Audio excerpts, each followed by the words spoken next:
Inflation basically किसी चीज का फूल जाना है, इन्फ्लेट हो जाना, मतलब उसकी जो मूल कीमत आए उससे बहुत ज्यादा बड़ा चढ़ा के दी गई, उसको इन्फ्लेशन कह सकते हैं। जैसे वो डिफ्लेशन करते हैं टायर का, हवा निकाल दी, डिफ्लेट कर दिया, इन्फ्लेट कर दिया। तो जो अपनी मूल अवस्था में रहता उसको हम इन्फ्लेट नहीं कहते। तो मूल अवस्था क्या है, पहले इस पे अगर चर्चा करें तो बहुत अच्छा रहेगा कि टमाटर कितने रुपए किलो होने चाहिए और सोना कितने रुपए किलो होना चाहिए, एक मजदूर की कीमत कितनी होनी चाहिए और एक मंत्री की तनख्वाह कितनी होनी, एक फिटर को कितने पैसे मिलना चाहिए और एक प्रोफेसर को कितने पैसे मिलना चाहिए, किसान को कितना अपना मेहनताना मिलना चाहिए, चार्टर्ड अकाउंटेंट को कितनी फीस मिलनी चाहिए, वकीलों को कितना मेहनताना मिलना चाहिए। ये एक चर्चा का विषय हो सकता है कि समाज में जो विभिन्न वर्गों के कर्मों को इतना सारा आप विभाजित कैसे कर सकते हैं। इसमें एक अच्छे लेखक और जो पुराने काफी इज्जतदार भारत में आदमी थे, उन्होंने कहा एक बार कि अगर मैं कवि होता तो हाथ में 5 उंगलियों की संभावनाओं के बारे में कविता लिखता। क्यों कर हम ऐसा मानते हैं कि सिर ही सब कुछ है, हाथ पैर की ताकत का कोई मतलब नहीं, दिमाग के खेल के ही ज्यादा पैसा मिलेगा और शरीर की मेहनत का कम मिलेगा। कुछ लोगों का कहना है कि दिमाग मदद करने के लिए है और अगर पैसा कमाना है वो तो शारीरिक मेहनत से ही मिलना चाहिए, और अगर शारीरिक मेहनत से पैसा कमाया जाएगा तो आप पचा सकेंगे खाना, आप स्वस्थ रहेंगे, और दिमाग के खेल से, गणित से, ठगी से बेवकूफ बना के या अपने दिमाग को किसी दूसरे को गुलाम बना के मुनाफा कमाएंगे तो अंततः वह व्यक्ति को, उसके बच्चों को, उसके निकटवर्ती समाज को नुकसान ही पहुंचाएगा, चाहे वो कोई भी हो, चाहे वो तथाकथित ब्राह्मण, चाहे वो तथाकथित वकील। तो प्रश्न ये उठता है कि अगर एक व्यक्ति ने 5-10 बरस खेत में काम करके एक अनुभव प्राप्त किया, मौसम का, फसलों की बीमारी का और उसका निदान का, और एक ने किताब पढ़ के 7-8 बरस में डॉक्टरी हासिल की, तो एक डॉक्टर को 5 मिनट का इतना मेहनताना कैसे दिया जा सकता है जो उसके 1 महीने की कमाई। अनुभव तो उसने भी लिया है। तो महंगाई की जब बात करें हम, तो मूल पे जाना जरूरी है कि किसके सापेक्ष में चीजें बढ़ी हैं। तो सामान्यतः जो अर्थशास्त्र की नीति है उसमें कितनी लागत है और कितना मुनाफा। तो अगर लागत को आप लंबी दूरी पे मानो तो उसका विभाजन किया जा सकता है कि डॉक्टरी की पढ़ाई में 3 लाख रुपए लगे या 13 लाख लगे और ये जीवन पर्यंत चलेगी आपकी। तो आप जीवन में अगर 13,000 पेशेंट देखते हो तो एक पेशेंट का 100 रुपये आया आपका, फिर आप प्रॉफिट कितनी लेते हो? 20% ले लो, 30% ले लो। 1000% तो प्रॉफिट नहीं जायज है ना कि 1000 रुपये ले रहे हैं आप।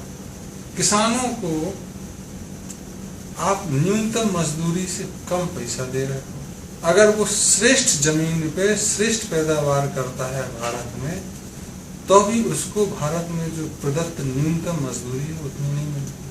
और ये गणित आप भी करके दे सकते हो कि 1 एकड़ जमीन में अगर श्रेष्ठतम फसल हो और वो पूरी खाद का पैसा, पूरा कीटनाशक का, पूरे जीवाणुनाशक का, पानी का, ट्रैक्टर का, बिजली का, और उसमें जो मेहनत है, तो आप पाओगे कि किसान जो और अपनी फैमिली के साथ, बीवी बच्चों के साथ जो मेहनत करते हैं 3-4 लोग, उनको वो मेहनताना नहीं मिलता, इसलिए कर्ज में आते। इसलिए तुम देखोगे कि खेती में अभी तक भी कोई बड़े व्यापारिक घराने सीधे सीधे जुड़े हुए नहीं। कारण साफ है कि मुनाफा कम है। और टमाटर और प्याज किसानों की वजह से दाम नहीं बढ़ते, वो तो बिचौलियों की वजह से बढ़ते हैं। तो बिचौलिए तो फसल के बाद उसको रोक लेते हैं। फॉरवर्ड ट्रेडिंग के कारण बढ़ते हैं कि आप फसल लगी नहीं और आपने उसका सौदा कर लिया और कल के दिन फसल कम हुई तो आपको देना है, आप घाटे में आ गए। फसल बढ़ गई तो आप मुनाफे में चले गए। तो ये जो चीजें हैं इनसे महंगाई बढ़ती है। तो काबू में अगर करना है चीजें तो पहली चीजें कि आपको अधिकतम और न्यूनतम मजदूरी में अंतर निर्धारित करना हो कि कितने प्रतिशत आप अधिकतम दे सकते। क्या एक देश में न्यूनतम मजदूरी 100 रुपए प्रतिदिन और अधिकतम मजदूरी 10 लाख रुपए हो सकती है? क्या 100 रुपए और 2000 रुपए नहीं हो सकती, या 100 रुपए और 1500 रुपए तो नहीं हो सकती? ये आपको निर्धारण करना होगा, क्षेत्रीय हिसाब से कर सकते हैं। दूसरा, आपको अपनी आवश्यकताएं नियमित करनी होगी और वो क्षेत्रीय हो तो ज्यादा अच्छा है। क्या जरूरी है कि आप यहाँ बैठ के चीनी गोभी खाएं और अमेरिका और फिजी का सेब खाएं? आपके कश्मीर में जब लगे तो आप खा लें, नहीं तो जब अमरूद लगे तो अमरूद खाओ। क्या जरूरी है कि सोना इकट्ठा किया ही जाए, चाहे वो लंदन मेटल एक्सचेंज की दखलंदाजी या रेटों में हेरा फेरी के कारण बढ़ी हुई मिले? नहीं तो अखबार कैसे कह सकते हैं कि ये 30,000 रुपए तक जाएगा जब तक कि वो उसमें शामिल हुए लोगों के द्वारा सूचना को प्रकाशित करने के लिए पैसे नहीं देते। और वो 30,000 चला जाता तो इसलिए थोड़ी ना चला जाता कि अखबार वालों को जानकारी थी, इसलिए कि जो 30,000 रुपये ले जाने वाले थे वो मानसिक लोगों को तैयार करते हैं कि 30,000 तक जाएगा, खरीद लो अभी। और फिर जब 30,000 चला जाता तब एकदम से खबर आने लगती कि ये गिरेगा, तो लोग औने पौने दाम पे बेचने लगते। और इस तरह से बाजार में बुल और बियरर का कॉन्सेप्ट आता है।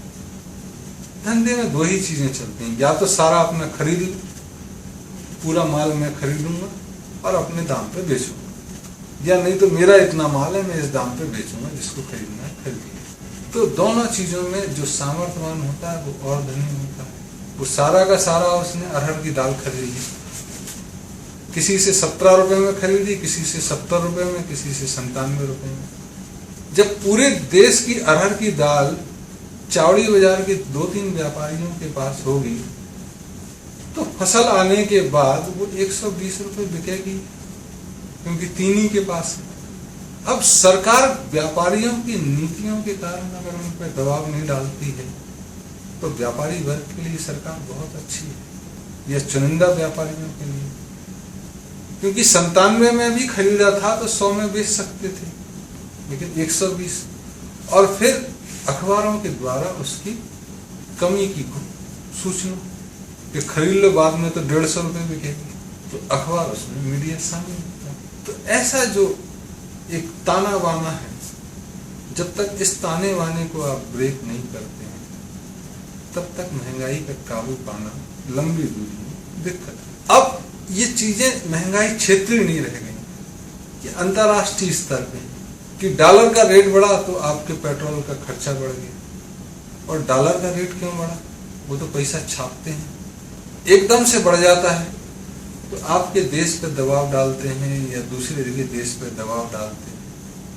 और उसमें बहुत सारे जो अर्थ नीति विशेषज्ञ हैं वो उसको सही भी ठहरा देते हैं। जो देश अपने पैसे को या उसके बराबर सोने देने की बात भी नहीं करता है, उसकी करेंसी कैसे बढ़ सकती है या घट सकती है? जो देश खुद दिक्कत में जा रहा है उसकी करेंसी कैसे बढ़ सकती है?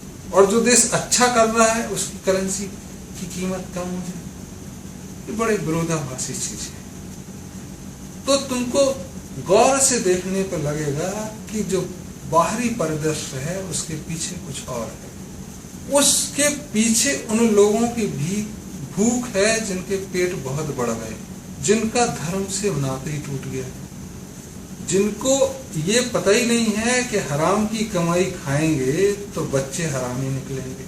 अगर हम अपने बच्चों का पेट बड़ा करते जाएंगे तो दुनिया का खून भी पिला देंगे तो भी इनकी भूख शांत नहीं होगी, और कल के दिन ये इन्हीं को राक्षसों की श्रेणी में लाके खड़ा कर देंगे और ये आपस में लड़के मर गए। और शायद यही कारण है प्रथम विश्व युद्ध का और द्वितीय विश्व युद्ध का, कि लोगों की भूख इतनी बढ़ गई कि सारा मैं ही खा जाऊं। और जब तक ये परंपरा चलेगी, इस तरह की सोच चलेगी, तब तक किसी देश के लिए महंगाई पे काबू पाना दिक्कत है। तो मूल रूप से अगर महंगाई पे काबू पाना है तो अंतर्राष्ट्रीय प्रयास की जरूरत है कि हम चाहे परेशानी में आ जाएं, लेकिन हमारी संततियां कम से कम ठीक रहें। तो आज जितना भी पश्चिम या पूर्व जो भी होड़ में दौड़ रहा है, वो ये देखना जरूरी है उसके लिए कि उसके बच्चे कैसे निकले। कल के दिन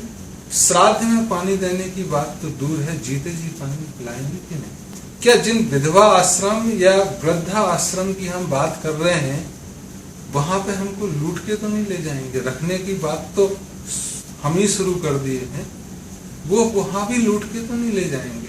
क्या वो आपसी में ही खून खराबा तो नहीं करेंगे? और हमारे जीते जी जो एक अभिशाप होता है माँ बाप के लिए कि उसके सामने उसके बच्चे खत्म हो, क्या उस ओर तो नहीं ले जा रहे हैं? तो ये हमको सोचना पड़ेगा। और इसमें कोई एक देश को दोषी ठहराएं या दूसरे देश को, तो कमोबेश ये परंपरा पूरी दुनिया में चल रही है, चाहे भारत हो, चाइना हो, अमेरिका, कि हम अपनी आवश्यकताओं पर काबू नहीं पा रहे हैं। हम सादा जीवन जो हमारे लिए सुखकर, स्वास्थ्यकर, पवित्रता तो दूसरी तीसरी चीज है, कम से कम सुखकर और स्वास्थ्यकर तो होना चाहिए, उस पर ध्यान न देके उन चीजों पे ध्यान दे रहे हैं जो कभी काम आती हैं या हमको और परेशान करते हैं। उस दौड़ से, उस होड़ से हमको बचना होगा। उन चीजों पे जाना होगा जो दूरगामी है और जो वर्तमान में भी खुशी देती है और बाद में भी। अगर इन सब चीजों पे हम ध्यान दें तो शायद हम महंगाई के बढ़ने का क्रम कम कर सकते हैं। चीजें स्थिर की जरूरत नहीं है, उनका एक क्रमिक बढ़ना और क्रमिक घटना सुनिश्चित कर सकते हैं कि जब फसल आए अमरूद महंगे बिकेंगे, फसल जाए तो अमरूद महंगे बिकेंगे, और बीच में सामान्य रूप से हम लोकल खाएं तो फिजी के सेब फिजी वालों को भी उपलब्ध हों, भारत और चीन को ही नहीं।